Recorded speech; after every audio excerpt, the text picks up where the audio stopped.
Kabayan, nagbabalik na naman si Boy Kubos, no? Bibigyan ko kayo ng idea kung magkano yung nagastos ko dito, no? Kung magkano ang hindi nagastos, kung magkano yung mga materials na binili ko.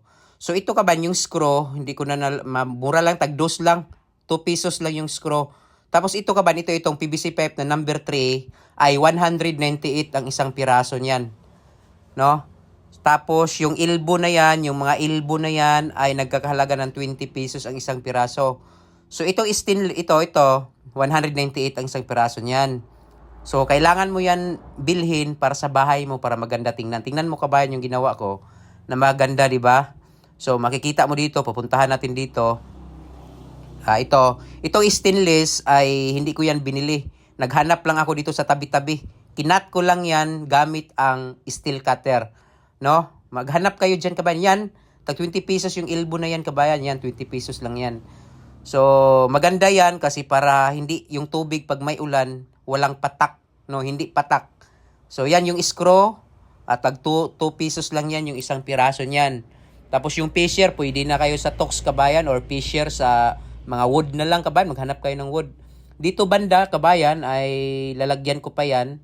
Ito kasi naghahanap pa ako ng reducer dyan kasi nga makikita nyo mamaya. So lalabas ako kabayan para papakita ko sa inyo yung yung kung saan ako kumuha ng stainless, no? Actually yung stainless kabayan, meron dito. Kumuha lang ako dito. No, maghanap kayo diyan sa ninyo, sa bahay ninyo, baka merong mga steel, ayan oh. Diyan lang ako kumuha kabayan, meron pa namang extra yan. So kumuha lang ako diyan, ginawa kong clamp para makatipid. So maganda tingnan yung bahay mo kapag mayroon tingnan mo. 'Di ba? Maganda ba tingnan yung bahay mo kapag nakalagay yung mga PVC. 'Di ba? Yan oh, tingnan mo kabayan. Napakalinis tingnan, 'di ba? Kapag mayroong yung PVC na drain ng bahay mo at saka pag ulan-ulan naman maulan kasi dito sa amin, okay lang yung yung patak ng tubig. Dito banda kabayan ay lalagyan ko pa yan. So, mainit pa kasi ngayon kasi hindi ko yan muna lalagyan. Dito kabayan, napapakita ko sa inyo bakit nagkaganyan yung drain na. Hindi kasi yan nakabaon. Hindi ko yan binaon. Ginanyan ko lang yan. Kasi kabayan, walang drainage dito sa lugar namin. Papakita ko yung labas. No? Dapat nakabaon para malinis. Pero walang drainage kasi. And then maghukay pa ako. Yan o, makita mo. Wala talaga. So doon na lang sa loob kabayan, hindi naman maulan talaga, wala namang problema.